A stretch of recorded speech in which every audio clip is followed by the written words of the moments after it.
Hoje vamos falar de sujeito e predicado. Caramba, vocês não aguentam mais ouvir de sujeito e predicado, né? Mas calma aí, gente. 7º ano ainda, então vamos falar mais um pouquinho de sujeito e predicado.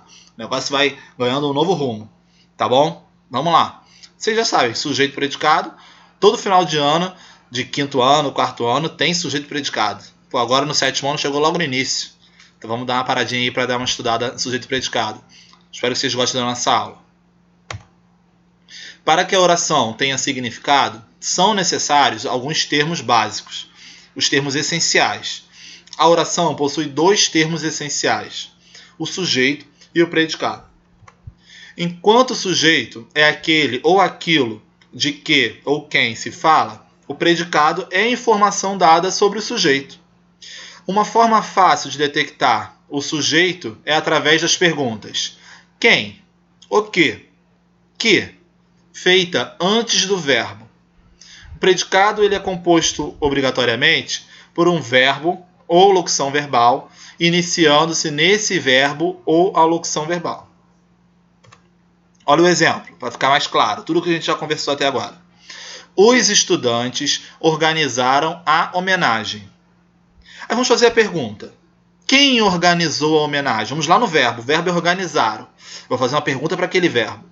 Quem organizou a homenagem? Os estudantes. Logo, esse é o sujeito da oração. Os estudantes é o meu sujeito. O que foi feito? Vamos lá no verbo. O que foi feito? Organizaram a homenagem. Logo, esse é o predicado da oração. Então não tem dúvidas. Vamos usar o verbo e perguntar quem, o que, né? Ou que, desculpa, para poder localizar o meu sujeito. E o que sobra da oração é o predicado. Combinado? Sujeito, então, é o termo sobre o qual o restante da oração diz algo. Olha o exemplo, mais um exemplo. As praias estão cada vez mais poluídas. O que está cada vez mais poluído? O quê? As praias. Concordam comigo? Então, meu sujeito, as praias. E tudo que sobrou, nós classificamos como predicado. É o termo que contém o verbo e informa algo sobre o sujeito. As praias estão cada vez mais poluídas. Tá? O que as praias estão? O que está acontecendo com a praia? Estão cada vez mais poluídas. É o meu predicado do meu sujeito. Deu para entender, mais ou menos? Acho que deu para entender bem. Vamos observar agora um pouquinho sobre a posição do sujeito na oração.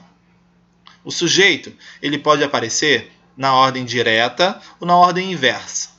A ordem direta é quando o sujeito aparece antes do predicado. Observem aí o exemplo. Os alunos desenhavam despreocupados.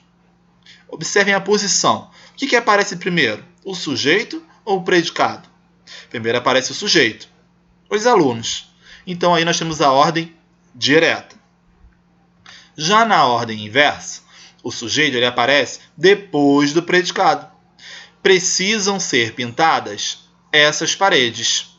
Observem aí que o sujeito, essas paredes, aparece depois do predicado, precisam ser pintadas. O que precisam ser pintadas? Perguntei ao meu verbo, o que precisam, vou descobrir quem é o sujeito. Essas paredes. Então, qual é a característica desse sujeito aí? Precisam ser pintadas. Tá? É o complemento desse sujeito. Ok? E também pode aparecer o sujeito no meio do predicado. Apavorados, os passageiros desceram do avião. Quem desceu do avião apavorado? Os passageiros. Tá? Desceram do avião apavorados, os passageiros. O sujeito está no meio da oração, os passageiros. Tá? Então, tudo que sobra para os lados, apavorados e desceram do avião, é o meu predicado. Certo? Então agora eu vou dar um tempinho para vocês fazerem um exercício de fixação e a gente vai se encontrar logo mais no chat ao vivo. Vou tirar todas as dúvidas de vocês sobre ordem direta, ordem inversa e vai ser tudo tranquilo, vai dar tudo certo. Tá? Então até mais e bons estudos.